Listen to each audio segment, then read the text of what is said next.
Astaghfirullah. Assalamualaikum warahmatullahi wabarakatuh. Alhamdulillah wassalatu wassalamu ala Rasulillah wa ala alihi wa sahbihi wa mawalah wa la hawla wa la quwata illa billahi wa ba'du. Alhamdulillah, di malam hari ini kita bisa duduk kembali di Masjid Nidaul Ilmi Puting Beliung. Salawat dan juga salam hadiahkan kepada Rasul kita Nabi besar Muhammad sallallahu alaihi wasallam. Biasa kita mengkaji kitab sirah dari Rahiqul Makhtum. Khusus malam ini kita akan membahas tentang beberapa dosa yang dianggap remeh manusia, bahkan tidak disadari bahwa itu sebuah dosa. Dari ucapan-ucapan manusia yang sadar ataupun tidak, terkadang terlontar. Dan ini banyak di masyarakat, sehingga kita harus luruskan. Karena dosa lisan itu berbeda dengan dosa-dosa yang lainnya. Kata Nabi sallallahu alaihi wasallam, "Ma aktsaru ma yudkhilun nara al-fam wal faraj." Dua lubang yang menjadikan kebanyakan orang masuk neraka itu adalah lisan dan kemaluan. Sampai-sampai dosa lisan ini Allah subhanahu wa ta'ala mengutus dua malaikatnya untuk mencatat. Allah subhanahu wa ta'ala berfirman, "Ma yalfidu min qaulin illa ladaihi raqibun atid." Tidaklah ucapan manusia ketika terucap itu semua dicatat oleh malaikat raqib dan atid, sampai dikirim dua malaikat untuk mencatat semua yang keluar dari lisan ini. Bahkan terkadang manusia dimasukkan ke neraka itu bukan karena banyak bicara. Boleh jadi mungkin satu kalimat yang dikeluarkan, tapi satu kalimat ini mengandung kemurkaan Allah subhanahu wa ta'ala, itu sudah cukup memasukkan ia ke dalam neraka.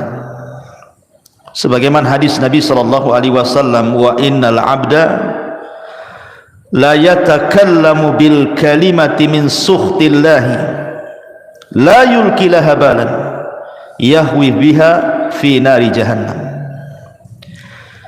Sungguh ada seorang hamba, kata Rasul, mengucapkan satu kalimat. Lihat, bahasa Rasul satu kalimat, bukan berkalimat-kalimat. Tapi dalam satu kalimat ini terkandung kemurkaan Allah.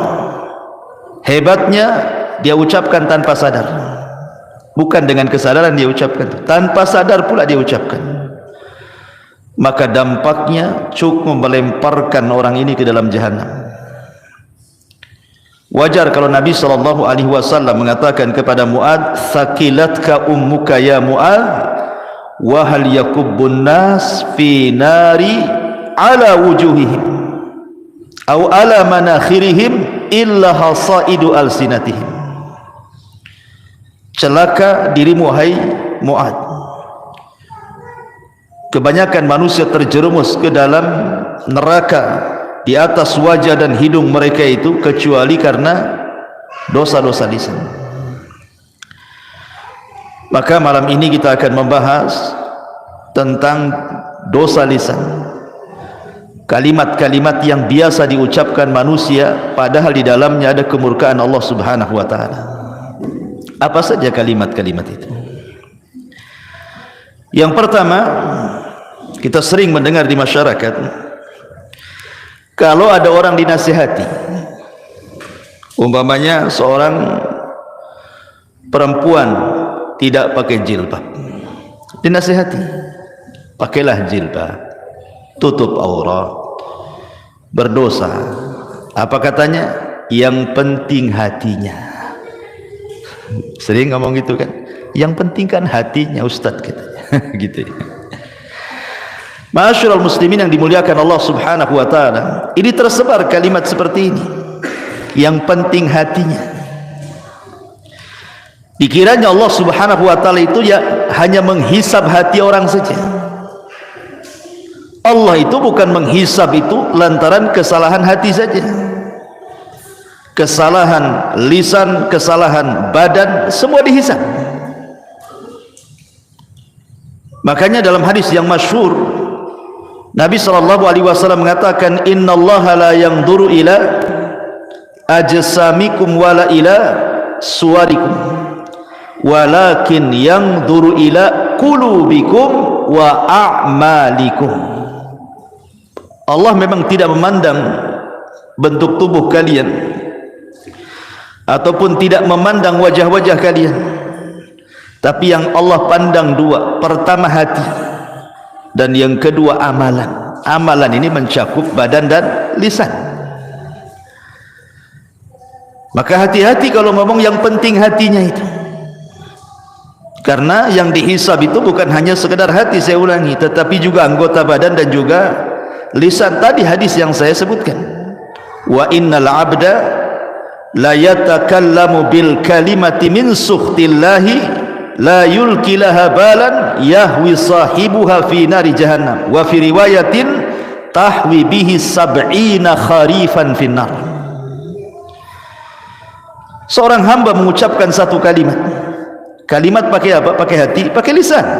Kalimat itu dia ucapkan tanpa sadar, rupanya kalimat itu mengandung kemurkaan Allah Azza wa Jal, cukup memasukkan dia ke dalam jahannam. Dalam riwayat dilemparkan ke dalam neraka jahanam sedalam 70 tahun.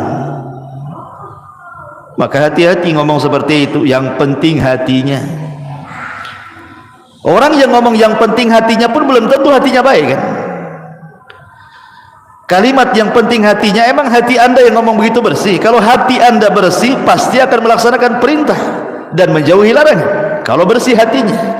Ketika anda mengatakan yang penting hati, menunjukkan hati anda ini kotor sebenarnya, tidak tunduk kepada syariat. Maka hindari kalimat-kalimat seperti ini. Ini kalimat pertama. Kemudian yang kedua, kalau ada orang dinasihati, umpamanya ini ya terbalik nih, wanita ini sudah berjilbab, panjang pula jilbabnya, pakai cadar, nikob, kaos kaki, kaos tangan gitu ya.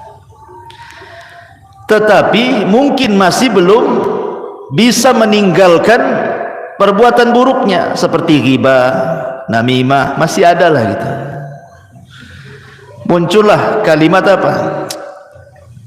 Daripada engkau melakukan ghibah, lepas saja jilbabmu.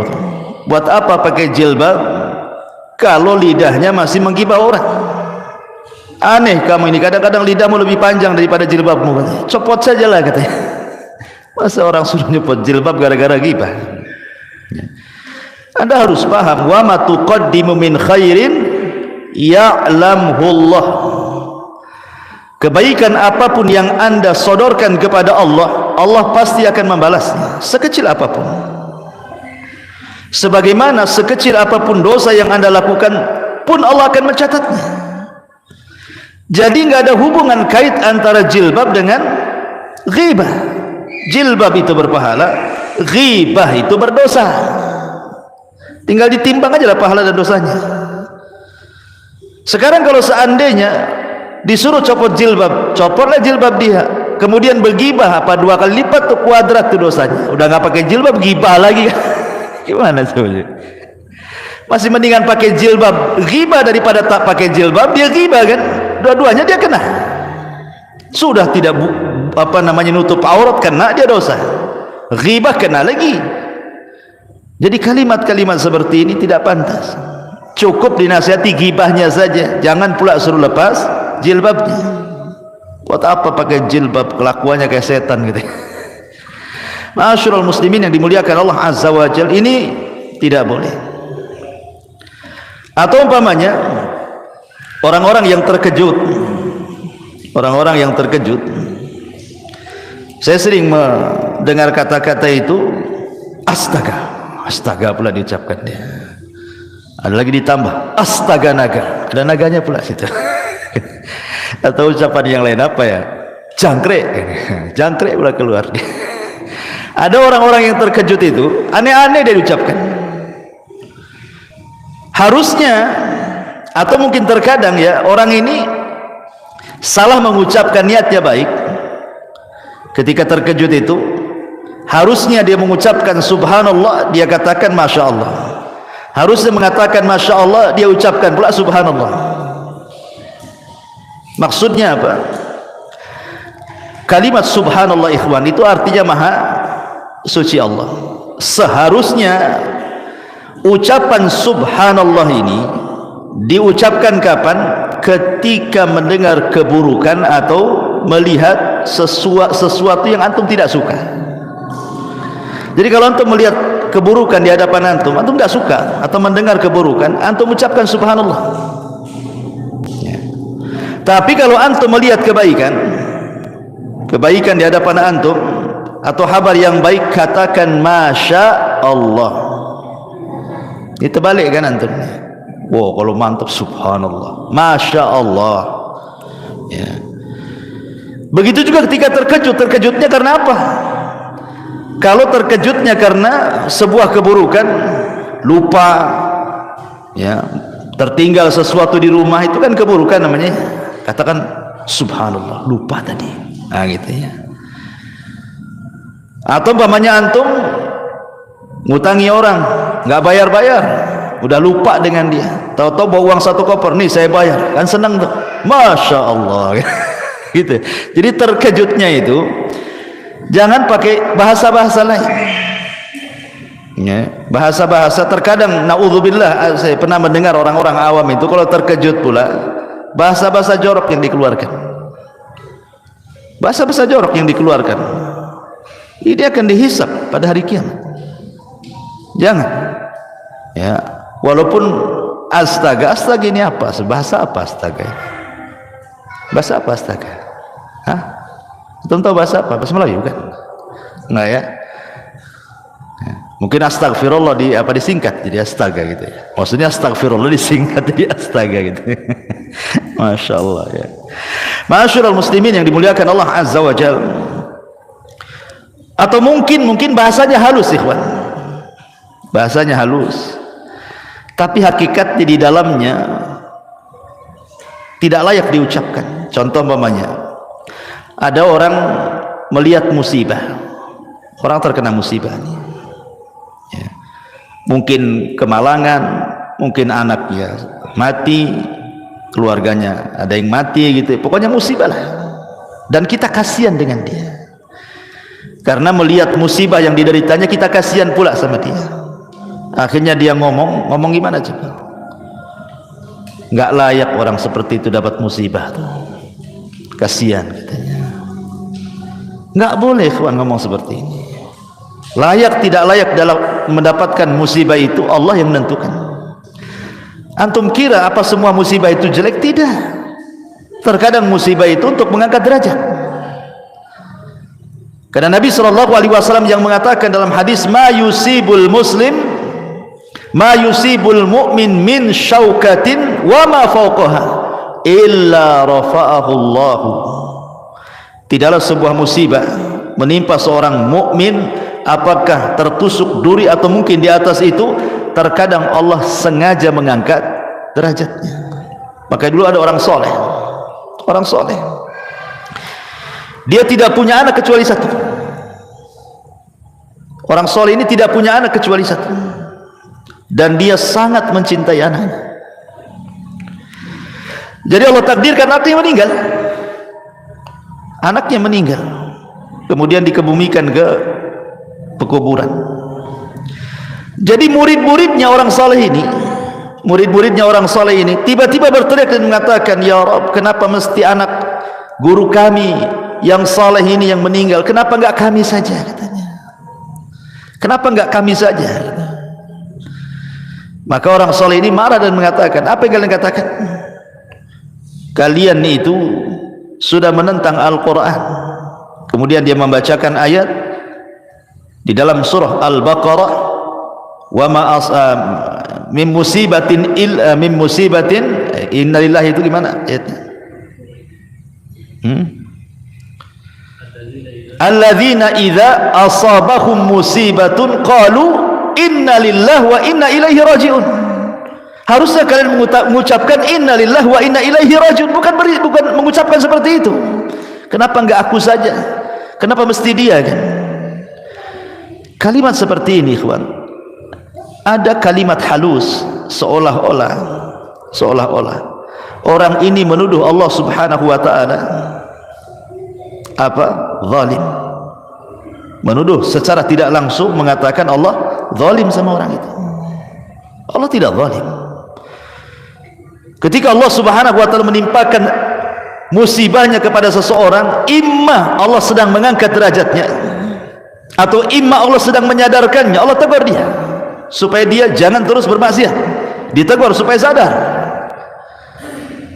Antum bilang kasihan, orang sedang diangkat derajatnya, antum bilang kasihan pula. Maka kalimat seperti itu tidak boleh. Atau mungkin sebaliknya, mungkin menurut mata kita orang itu tidak layaklah sukses, atau mungkin fisiknya cacat, tapi Allah Subhanahu wa ta'ala bentang rizkinya, kaya dia, ya, usahanya masih bentang tikar aja, pokoknya berhasil. Tiba-tiba kita nyeletuk, masa orang kayak gitu kok bisa kaya, kata. Jangan coba, masa orang kayak gitu, nggak boleh. Karena Allah Subhanahu wa ta'ala qasama akhlaqakum kama qasama arzaqakum. Allah itu sudah membagi akhlak kalian sebagaimana Allah membagi rizki-rizki kalian. Enggak boleh kita mengucapkan kalimat seperti itu. Karena langsung ataupun tidak, sadar ataupun tidak, Anda sudah menganggap Allah jahil. Mungkin Allah jahil, Allah bodoh, ya, suka-suka dia ngasih gitu. Enggak, Allah ketika memberikan rizki tahu sesuai dengan kemaslahatan hamba itu. Kan Allah yang ciptakan kita. Kalau Allah memberikan rizki itu, Allah paham dengan ilmunya. Kenapa kita kemudian mengatakan seperti itu? Tidak boleh. Karena kalimat seperti ini ada rahasia-rahasia yang tidak bagus, ya, seolah-olah Allah Subhanahu wa ta'ala jahil, tidak paham. Terkadang ikhwan, ada orang-orang itu sengaja Allah Subhanahu wa ta'ala berikan kekayaan. Lau afqartuhu, kata Rasul dalam hadis qudsi, kalau seandainya aku fakirkan dia, la afsadat fi dini, boleh jadi dia rusak agamanya. Atau ada di antara hamba itu, laman yasluhu illa al faqr, lau agnaituhu la afsadat fi dini. Atau ada orang-orang yang sengaja Allah fakirkan, gak kaya-kaya, usaha macam mana pun gak kaya-kaya dia.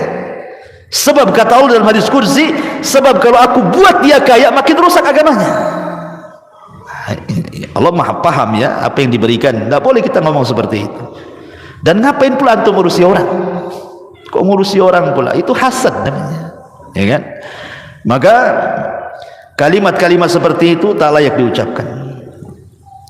Ataupun mencela waktu. Nah, ini yang sering, ya, sial banget hari ini. Nah, sering antum dengar gitu, sial banget hari ini. Ataupun mengatakan, pamannya antum diajak pesepak bola nih, hari Rabu pula, ya, kemudian mengatakan, kalau Rabu pasti antum kalah tuh. Jadi kekalahan dinasabkan ke hari Rabu, ya, atau hari Senin gitu ya.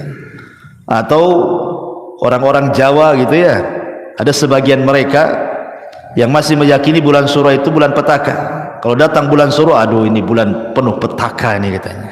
Bulan Suro dibilang petaka gitu ya. Nggak boleh.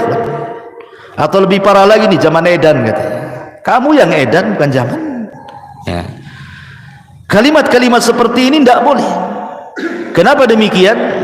Imam Syafi'i rahimahullah ta'ala mengatakan, naibuz zaman wal aibu fina wama lizaina atau wama lizamanina aibun siwana. Kata Imam Syafi'i, naibuz zamana wal aibu fina wama lizamanina aibun siwana.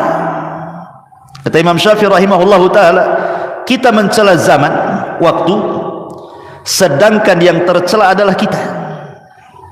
Tidak ada aib bagi zaman selain aib yang datang dari kita. Tidak boleh kita mengatakan zaman edan. Zaman itu enggak edan sejak zaman dulu, sejak terbit matahari dulu sampai terbenam, sampai hari ini begitu-begitu saja. Hari berlalu datang, minggu pergi datang, bulan entah kemana datang, tahun, semua sama dari dulu sejak Adam sampai sekarang, ya gini-gini saja waktu. Cuman ada yang makin ke sini, maksud mendekatkan kiamat, maka makin dipercepat waktu itu. Hanya itu saja. Tapi kalau kita celah zaman dengan mengatakan seperti itu, ini sial banget ini hari ini. Ya. Ini tidak boleh, karena langsung ataupun tidak Anda sedang mencela yang menciptakan zaman, yang membolak-balikan zaman. Kata Rasul, la tasubbu dahra fa innama ana dahrun. Jangan kalian cela waktu, aku yang membolak-balikan waktu, kata Allah. Jadi mencela waktu itu sama dengan mencela yang membolak-balikannya siapa? Allah. Allah antum celah. Ya. Ma'asyiral muslimin yang dimuliakan Allah Azza wa Jalla, walaupun dalam hal ini ulama membagi tentang hukum mencela waktu ini. Kalau maksudnya sekedar memberikan kabar saja, lil khabar saja, umpamanya memang hari ini panas luar biasa, panas sekali, kemudian kita katakan, aduh lelah kali hari ini, ya, lelah kali hari ini karena panas, itu tidak apa-apa, karena sifatnya khabar, menghabarkan, tidak ada celahan di sini. Ya. Yang tidak boleh itu kalau seandainya kita mencela, sial kali hari ini, itu mencela, edan kali zaman ini, itu mencela namanya, itu tak boleh.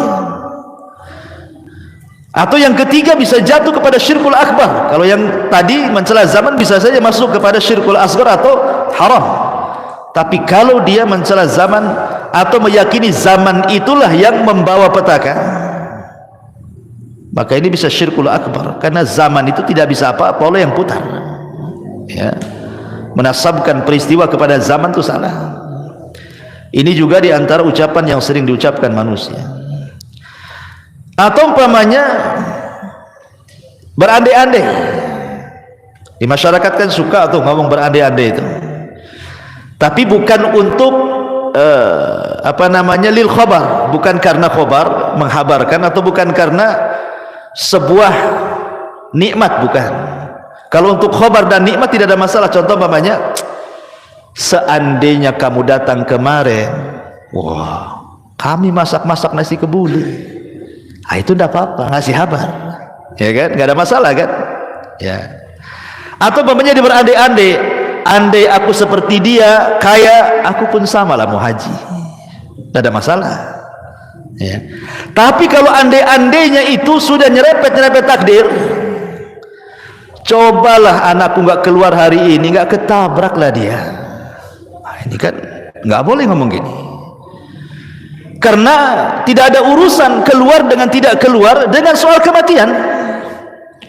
Karena kematian itu memang sudah antrian. Kalau sudah waktunya, la yastakhiruna sa'atan wa la yastaqdimun, pasti tepat waktunya, tidak mungkin mundur, tidak mungkin maju kan.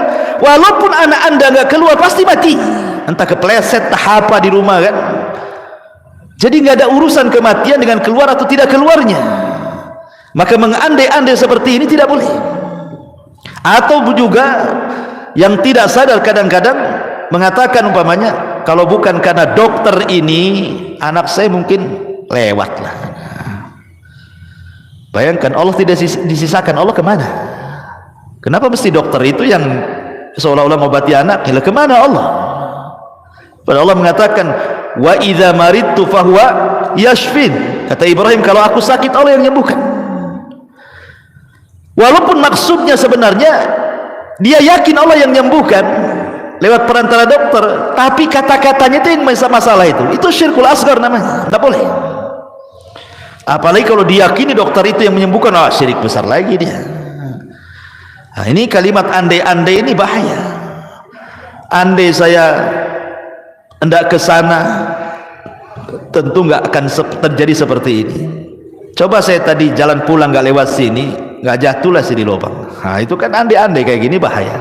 Ya, andai dulu aku tak nikah sama kamu, tapi nikah sama dia, udah sakinah mawaddah saya. Nggak boleh ngomong kayak gitu. Ya, itu sudah takdir Allah Azza wa Jalla. Terima antum. Karena Nabi sallallahu alaihi wasallam yang mengatakan dalam hadis Nabi sallallahu alaihi wasallam, ihris ala ma yanfa'u wasta'in billah wala ta'jaz wa in asabaka syai'un fala taqul law fa'altu kadza lakana kadza fa inna law taftahu amal syaitan. Kata Nabi SAW, semangatlah untuk mencari yang manfaat untuk kamu, tambatkan pertolongan kepada Allah, jangan lemah. Tapi kalau menimpa musibah kepadamu, jangan berandai-andai dengan mengatakan lau seandainya, andai kata, bila mana, ya kurang lebih itu kalimat-kalimat seperti itu. Kalau aku tidak melakukan andai kata aku tidak begini, tentu tidak begitu. Andai kata aku begini, tentu begitu. Nah, itu tidak bisa. Karena andai-andai ini adalah pintu daripada pintu setan. Lalu apa yang harus diucapkan? Walakin kul qaddarallah wa masya'a fa'al. Katakan takdir Allah semua. Nah, ini menyangkut takdir masalahnya. Sudah katakanlah ini sudah qadar Allah, selesai. Tenang. Sebab kalau kita sandarkan semua kepada takdir, hilang kesedihan di dada. Tapi kalau dikaitkan dengan andai-andai, makin sakit hati. Andai anak saya nggak keluar, nggak mati, udah sakit lah dia, nggak berhenti tuh nangis sampai berapa hari itu. Tapi kalau antum katakan semua sudah takdir, selesai dadan, lapang semua. Oh, anak saya mati sudah ditakdirkan 500 tahun sebelum Allah menciptakan langit dan bumi, selesai. Ya kan? Jadi kalimat-kalimat seperti ini hati-hati, andai-andai ini, ya. Atau mencela penyakit, aduh, sial kali penyakit ini, lama kali sembuh. Kan itu kan ada tuh orang kayak gitu tuh. Ya. Saking lamanya sembuh penyakit, dicela-celanya penyakit itu. Di zaman Rasul ada seorang wanita namanya Ummu Sa'id, sakit kepala, diikat kepalanya. Karena zaman itu belum ada Paramek. Sekarang sakit kepala minum Paramek, Bodrek atau apa gitu. Diikat zaman dulu tuh. Jadi Nabi SAW heran, malaka ya Ummu Sa'id, ada apa ikat-ikat itu kepalamu tuh, kata Rasul itu, kata Sa'id, al-humma la barakatallahu fiha, katanya. Ya Rasul, semoga tidak diberkahi penyakit demam ini, katanya. Dicelah. Kata Rasulullah, la tasubbil humma, jangan kau celah penyakit wahai Ummu Sa'id. Terkadang penyakit itu apa? Yadhhabul khotoya, bisa menghilangkan kesalahan. Demam itu bisa menghilangkan kesalahan kita. Ya, jangan mencela penyakit, sabar. Ya, Ma'asyiral muslimin yang dimuliakan Allah Azza wa Jalla. Atau mungkin ada kalimat-kalimat yang tidak beradab, ikhwan. Tidak beradab kepada Allah Subhanahu wa taala dengan menyingkat-nyingkat nama-nama Allah atau mengganti-ganti dengan nama Allah. Contoh namanya, ada orang namanya Abdurrahman, dipanggilnya Maman. Man kemana man? La ilaha illallah. Coba, ada nama Allah Maman namanya atau Man? Tidak ada. Panggil ya Abdurrahman dan bilang Maman. Waktu saya di mana itu, namanya Ulek, saya kira ulekan tuh, Ulek. Rupanya di KTP Abdullah. Kok Abdullah jadi Ulek tuh, gimana ceritanya? Orang panggil Pak Ulek katanya. Kok nama antum aneh, Pak Ulek katanya. Bukan Pak Ulek Ustaz. Nih KTP saya Abdullah pula. Kok bisa dari Abdullah jadi Ulek tuh, gimana ceritanya tuh? Nah, boleh kalau nama Abdullah itu khairul asma, ikhwan. Sebaik-baik nama Abdullah dan Abdurrahman, sebaik-baik nama loh, bisa diganti. Jangan lagi itu disingkat aja, tidak boleh. Namanya Abdul Qadir, Abdul Qa, tidak boleh. Teruskan Qadir. Abdul Qa pula. Namanya Abdul Qadir. Ini tidak beradab kepada Allah namanya. Nama bagus-bagus dikasih orang tuanya, antum pula panggil jelek-jelek gitu. Ya. Abdurrahim jadi Mimin katanya. Kok jadi Mimin pula Abdurrahim itu. Jadi tidak boleh. Kadang-kadang orang itu tidak beradab kepada Allah. Tidak boleh. Panggil sesuai dengan namanya. Abdullah, ya Abdullah, ya Abdurrahman, ya Abdurrahim, ya Abdul Ghafur. Begitu. Ya. Jangan Abdul Ghafur pur. Repot. Ghafur. Jangan bilang fur, jangankan soal yang seperti ini. Yang lebih kecil daripada itu di zaman Rasul itu ada namanya Hani ibn Kindi. Namanya Hani, sahabat ini. Tapi banyak kaumnya itu kalau ada masalah datang kepada dia dan minta diselesaikan masalahnya. Dan kepiawaian dia mampu pula dia mendamaikan orang bermasalah itu. Jadi kabilahnya kalau ada masalah mesti datang ke dia, dan selalu berdamai. Jadi orang-orang kabilah itu menyebutnya ya Abul Hakam. Namanya Hani ibn Kindi, tapi disebut ya Abul Hakam. Ingat Rasul mengatakan apa? Innallaha huwal hakam wa ilaihil hukm. Allah lah hakam, semua hukum kembali kepada dia. Abul Hakam itu bapak pemutus masalah. Hakam itu artinya. Maka suatu ketika berjumpa dengan Rasulullah, bercerita oleh dia, Rasul, kaumku apabila berselisih mereka datang kepadaku, aku pun berhukum dan mereka pun ridho dua-duanya. Maka orang-orang menyebutnya Abul Hakam. Kata Rasul, apakah kamu punya anak? Ya, punya anak. Berapa? 3. Laki-laki, semua laki-laki. Siapa namanya? Pertama Syureh, yang kedua Muslim, yang ketiga Abdullah. Kata Rasul, anta Abu Syureh, bukan Abul Hakam. Diganti sama Nabi. Karena hakam tidak boleh. Hakam itu milik Allah. Ya. Masyarul muslimin yang dimuliakan Allah Azza wa Jalla. Intinya bahwa tolong beradab, berakhlak kepada Allah. Kalau panggil-panggil nama itu jangan asal panggil. Apalagi itu nama baik. Nama yang menyangkut nama-nama Allah Subhanahu wa taala. Atau ucapan sebagian dokter. Ucapan sebagian terapis kesehatan. Hati-hati Pak Edi, ini suka obati orang nih.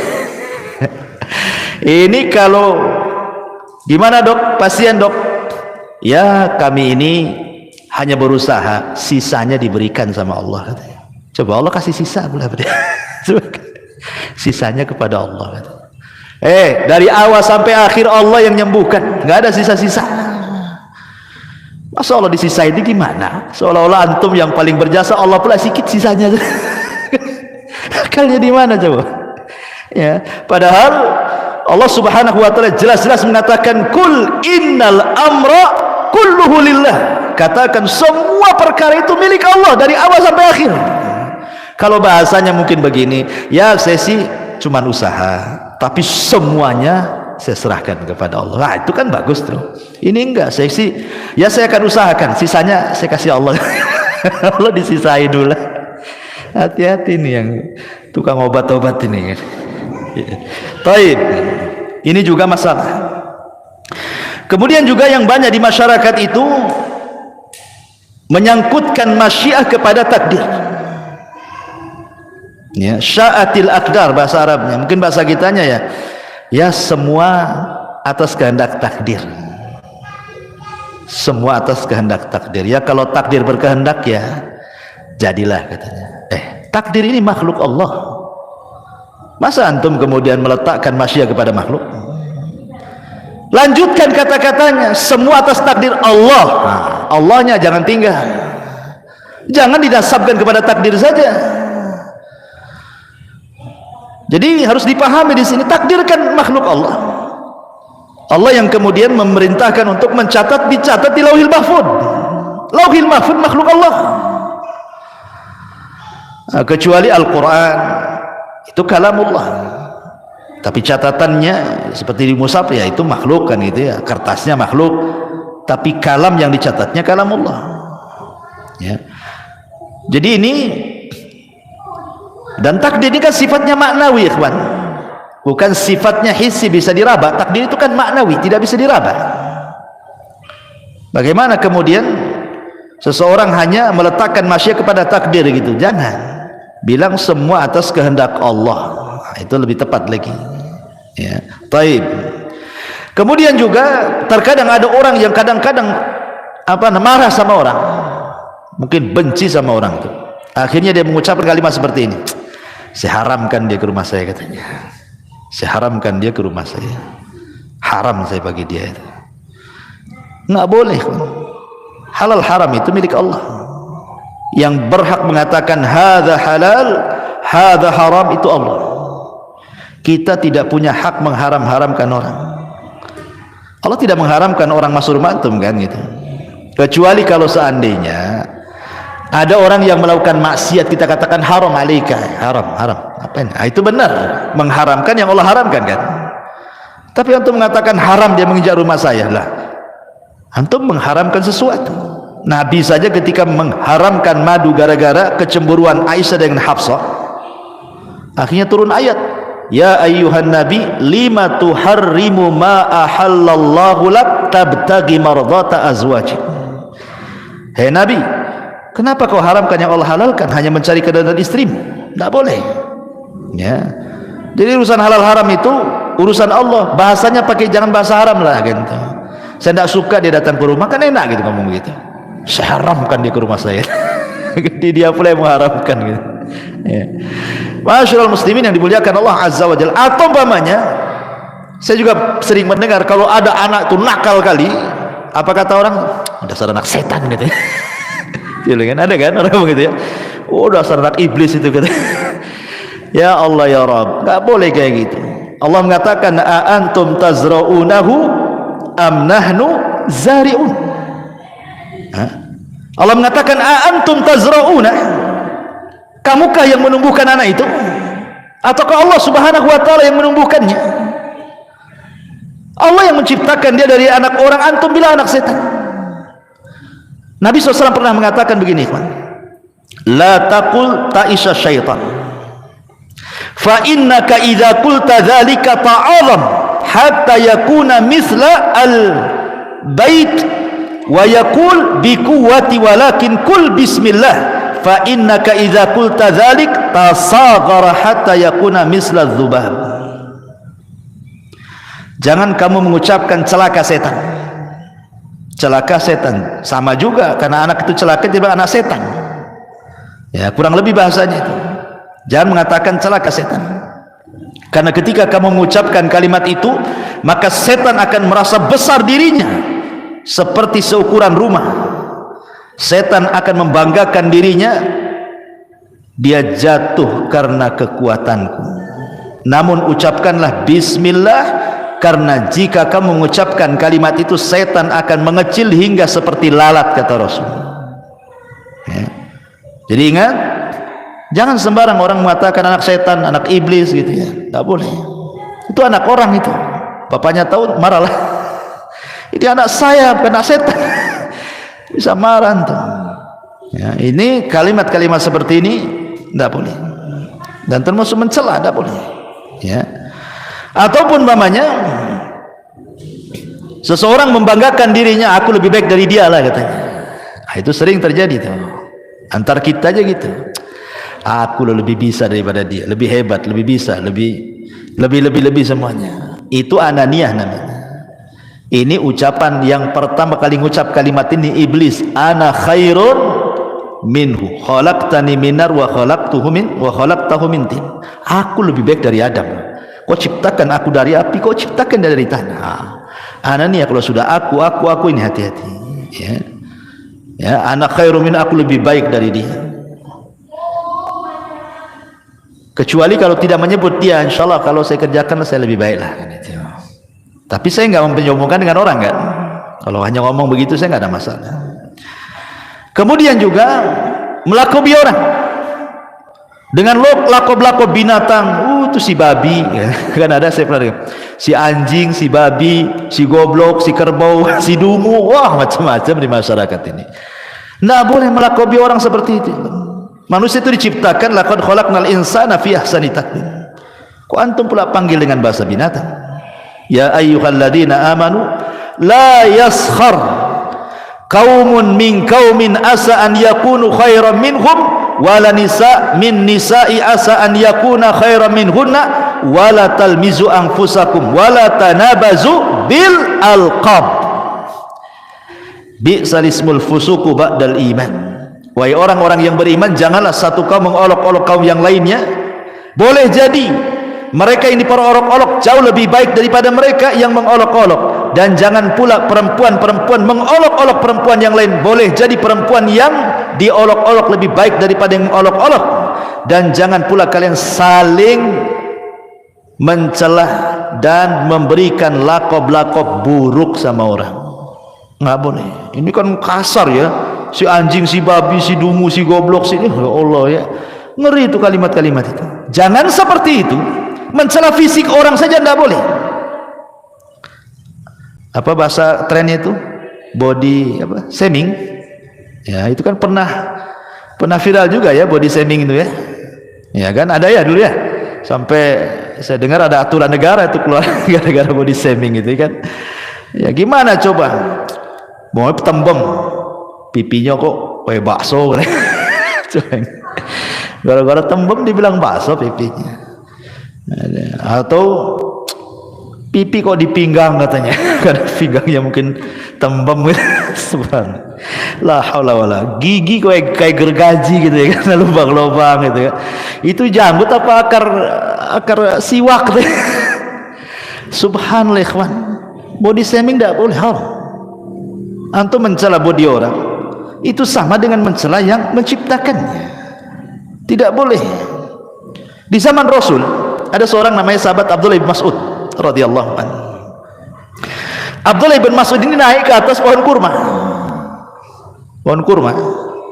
Dia kan kurus sekali, kurus ceking Abdullah bin Mas'ud itu. Jadi betisnya itu kayak kulit berbalut tulang saja, atau tulang berbalut kulit saja, enggak ada dagingnya. Naik dia ke pohon kurma, datang pula angin, tersingkap pula betisnya. Semua sahabat mentertawakan betisnya Abdullah bin Mas'ud karena kecilnya. Udah as-sabiqun al-awwalun. Marah Rasul dan mengatakan walladzi nafsi biyadihi la tadhaku katanya. Kemudian Rasul mengatakan lahuma, maksudnya betisnya Abdullah bin Mas'ud asqal fil mizani min jabalil Uhud, kata Rasul. Jangan kalian mencela betisnya, kedua betis Abdullah bin Mas'ud. Abdullah bin Mas'ud, kalau ditimbang kedua betis itu di hadapan Allah, itu gunung Uhud tidak lebih berat daripada kedua betisnya katanya. Artinya dua betis Abdullah bin Mas'ud jauh lebih berat kalau ditimbang di hadapan Allah daripada gunung Uhud. Tidak boleh ya, body shaming itu tidak boleh, mencela fisik orang ya, ketinggian pohon kelapa kan itu, kependekan cebol atau apa istilahnya kan, di masyarakat kan banyak tuh ya bahasa-bahasa yang kadang-kadang ngeri gitu. Gemuk bilang gajah kan itu. Bayangkan, gemuk dibilang gajah ya. Kurus dibilang apa tuh? Apa istilahnya kurus tuh? Ceking kan itu. Nah, kalau ceking bahasa lain dari kurus ya tidak apa-apa lah kan. Kalau kurus mau dibilang apa namanya ya, itu tuh lidi, badan kayak lidi, nggak boleh itu ya. Body shaming itu tidak boleh, haram dalam Islam. Makanya saya setuju juga negara buat pasal-pasal seperti ini ya. Taib. Kemudian juga yang lain, tatayur. Seperti orang mengatakan, wah malam ini pasti ada yang mati nih katanya. Kenapa? Nampak ada burung hitam di atas gitu. Itu tatayur, tidak boleh. Menasabkan kematian kepada burung. Kemudian mata kiri berkedip-kedip. Aduh, sial nih kayaknya. Kenapa? Mata kiri berkedip-kedip. Apa urusan sial dengan mata berkedip yang kiri? Tapi kalau giliran tangan kanan pula yang kesemutan, wah ini pasti rezeki datang ini. Senang. Tidak boleh, ini namanya tatayur. Tatayur itu tidak boleh. Atiyaratu syirkun, atiyaratu syirkun, atiyaratu syirkun, kata Rasul. 3 kali Rasul mengatakan tatayur itu syirik, syirik, syirik. Tidak boleh menasabkan sesuatu kepada benda atau menganggap sial ataupun untung kepada sesuatu yang dilihat, didengar, dimimpikan. Kadang-kadang mimpi jelek dibilang dapat musibah. Mimpi jelek dari setan. Kalau mimpi jelek dari setan artinya tidak mungkin terjadi. Jangan dipikirin. Gara-gara orang stres, adalah orang stres gara-gara mimpi buruk. Takut tertimpa musibah, Enggak. Mimpi buruk itu hanya sekedar mimpi, tidak mungkin terjadi dalam kehidupan nyata. Karena itu datang dari setan. Lain kalau mimpi baik datang dari Allah. Boleh diceritakan, dapat takwil bagus, mudah-mudahan diaminkan, dapatlah apa yang dicita-citakan, kan gitu. Tapi kalau mimpi buruk, semua dari setan. Dan gak akan mungkin terjadi dalam kenyataan, kan dari setan. Atau ghazwatul fikri, karena banyak pikiran, ke bawah mimpi, banyak pikiran tuh, banyak hutang, ke bawah mimpi, akhirnya ditagih pula dalam mimpi. Kepikiran kan itu ya. Itu tidak akan terjadi. Ghazwatul fikri itu atau dari setan. Yang memungkinkan terjadi itu kalau mimpi baik. Nah, mungkinlah cerita, karena memang Rasul yang nyuruh mimpi baik, ya. Kemudian juga kadang ada orang-orang yang masih menasabkan kepada bintang, mungkin usahanya si gulung tikar gitu ya, nggak pernah sukses. Tanya kawannya, kamu itu lahir bulan apa sih sebenarnya sih? Mei. Patah saja, kambingnya kayak kerbau katanya. Kambing domba tuh katanya, bintang apa tuh? Ya. Atau mungkin orang cerewet kali itu, jangan kamu lahir nih bintang kalajengking nih, suka nyengat orang. Itu ya, nggak bisa antum ngomong kayak gitu dikait-kaitkan dengan bintang, karena ini nggak boleh, ini nujum. Nabi SAW mengatakan, man iktabasa ilman minan nujum faqad iktabasa syu'batan minas sihri zada ma zada, kata Rasul. Siapa yang memperdalam ilmu perbintangan, maksudnya ilmu taksir, bukan tasir. Kalau tasir tidak apa-apa, kayak digunakan BMKG. Tapi kalau taksir, bahwa bintang memberikan pengaruh kepada peristiwa bumi, itu yang tak boleh. Siapa yang mempelajari ilmu perbintangan untuk ilmu taksir, maka dia sama dengan mempelajari sihir. Makin dalam, makin kufur dia. Hati-hati. Ya, ini walaupun ngomong-ngomong kayak gini tetap tidak boleh. Bercanda Ustaz tetap tidak boleh. Candaan-candaan yang mengandung dosa tidak boleh. Tidak boleh bercanda untuk berbuat dosa, ya. Atau yang lebih parah lagi, kalau di Batam masih nggak tahu ya, masih ada tuh. Kalau di kampung masih ada lah. Kalau lewat di tempat-tempat yang angker permisi, ya. Permisi pula. Permisi sama siapa? Sama pohon. Sekali pohonnya ngomong, ya apa nggak susah orang itu. Pohonnya ngomong, ya katanya, apa nggak stres itu? Ya. Nggak boleh kalimat seperti itu, permisi. Kadang ada juga yang nanya sama saya, kadang-kadang nggak pakai permisi Ustaz kalau naik motor itu, pakai klakson, tit katanya. Pakai klakson. Coba kalau jinnya lagi tidur antum klakson, nggak bangun dia. Nggak boleh, man. Ya. Kalimat-kalimat seperti ini nggak boleh, karena disebutkan dalam sebuah hadis dari Khawlah bintu Hakim radhiyallahu an.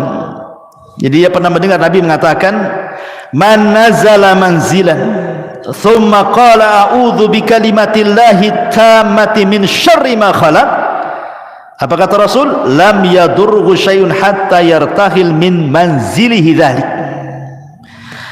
Barang siapa yang singgah atau lewat di sebuah tempat yang menakutkan, maka ucapkan apa? A'udzu bikalimatillahi tammati min syarri ma khalaq. Cukup kalimat ini yang diucapkan, maka tidak ada yang memadaratkan kamu sampai kau pergi dari tempat itu. Islam sudah memberikan, ngapain antum permisi? Permisi ini memang sebuah kesopanan bagi manusia. Misi Pak, sopan, bagus. Tapi kalau diberikan sama jin itu enggak boleh sopan-sopan sama mereka. Permisi, oh makin senang iblisnya. Ya. Jadi tidak boleh. Bahkan kalau seandainya antum baru beli rumah itu lama nggak ditempati. Abdullah ibn Umar radhiyallahu an mengatakan, idza dakhala al-baita ghairal maskuni falyakul assalamu alaina wa ala ibadillahi salihin.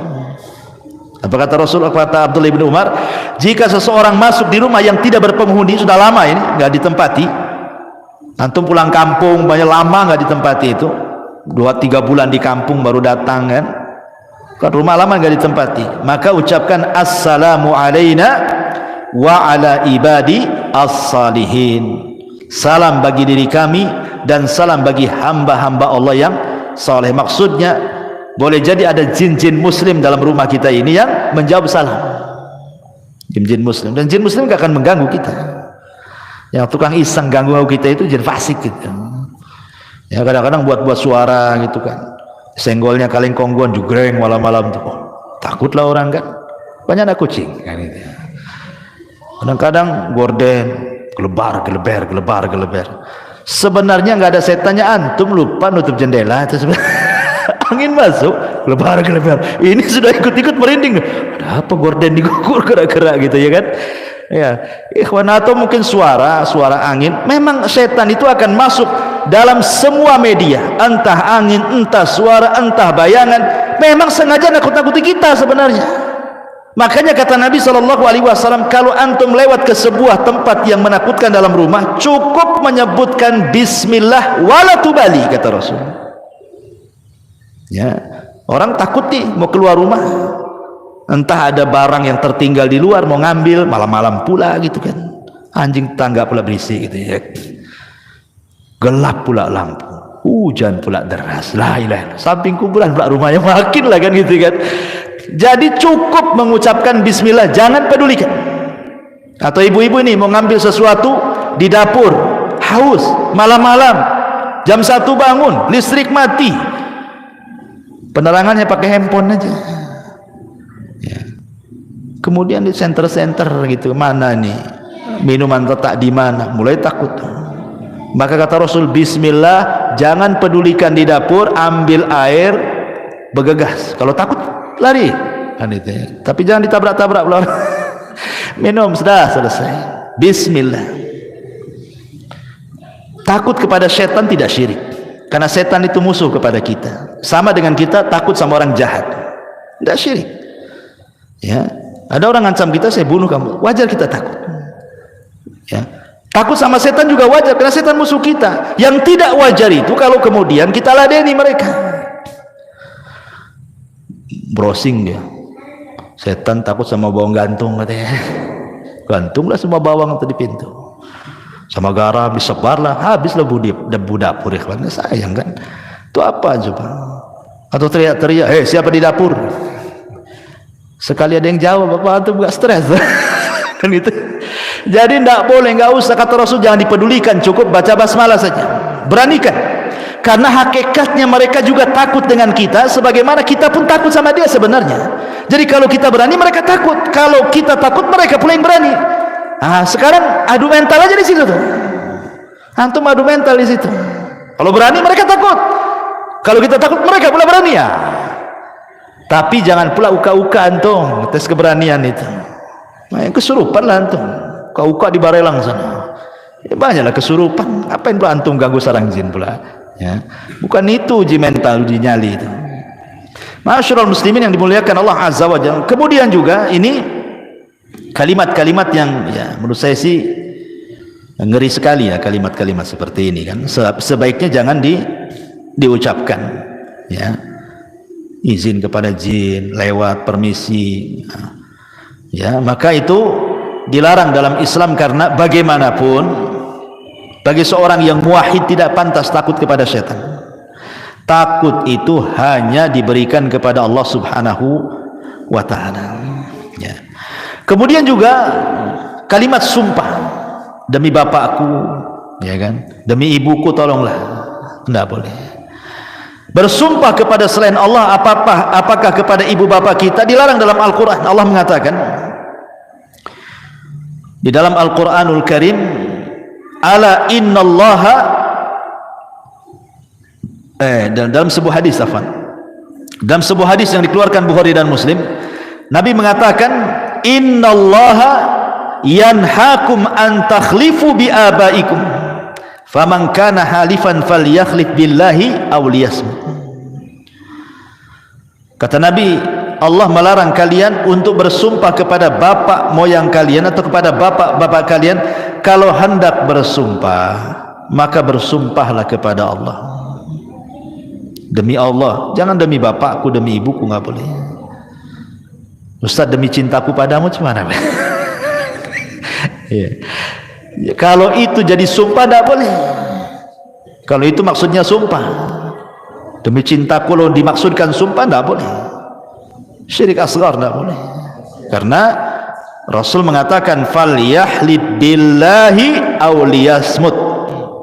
Bersumpah kepada Allah, kalau tidak bisa diam. Kalau tidak bisa diam. Ya.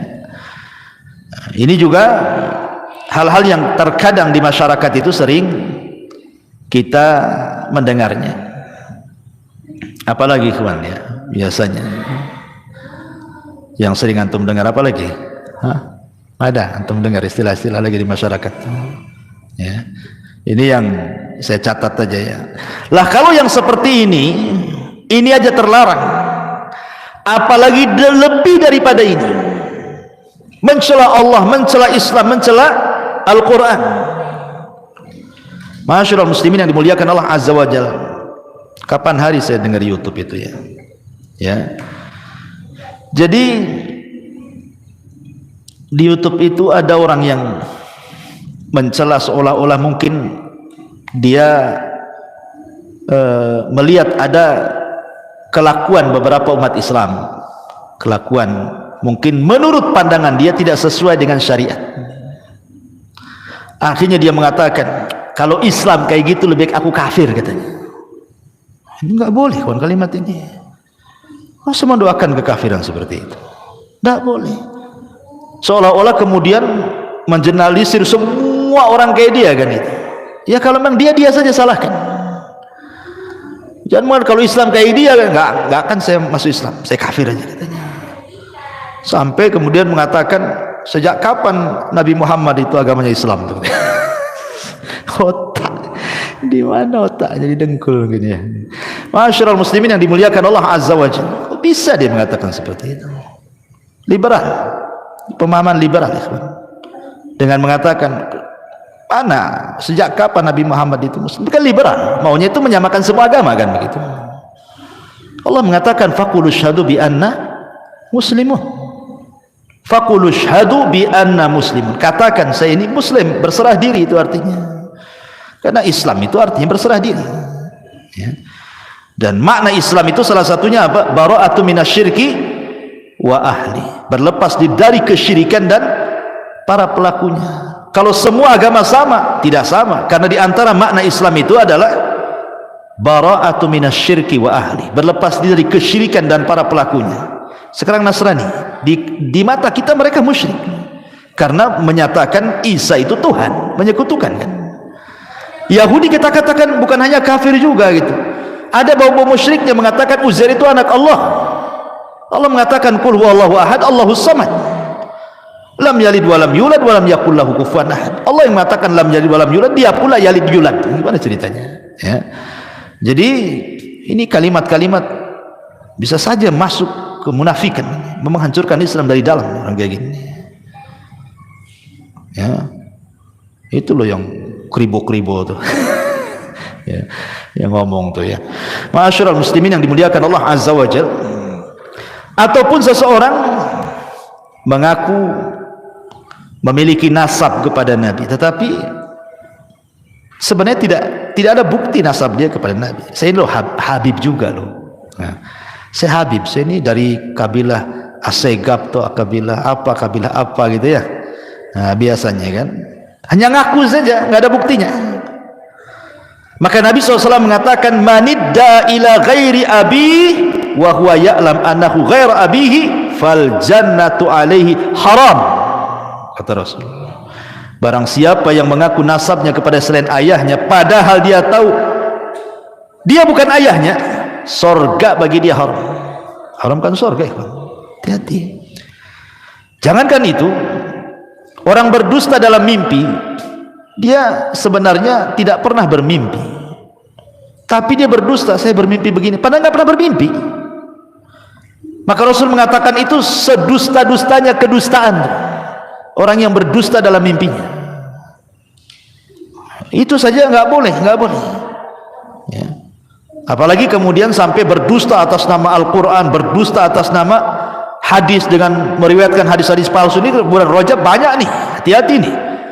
Bulan Rajab ini tidak ada ibadah khusus, tidak sholat malamnya, tidak puasa sunnahnya, tidak baca Qur'annya, tidak ada ibadah khusus.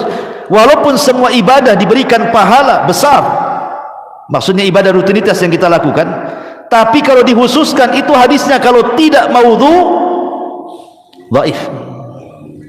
Dhaif dan maudhu antara itu saja. Kata Syekhul Islam Ibn Taimiyah rahimahullahu taala. Tiba-tiba kemudian sekarang banyak berseliweran itu di medsos atau kadang-kadang khatib Jumat yang tidak paham disampaikan pula hadis-hadis palsu. Kan bahaya, kawan. Kata Nabi SAW dalam hadis Nabi SAW, inna kadhiba alayya laisa ka kadhibi ala ahad wa man kadzaba alayya muta'ammidan falyatabawa maq'adahu minan nar. Berdusta atas namaku, kata Rasul, jangan samakan dengan berdusta sama kalian. Karena siapa yang berdusta dengan sengaja atas namaku, silahkan ambil tempat duduknya, masuk ke neraka sana. Keras, ya kan? Nabi SAW sampai keras dalam masalah ini. Masyaallah muslimin yang dimuliakan Allah Azza wa Jalla, belum lagi laknat di masyarakat kan banyak sekali mudah-mudah melaknat.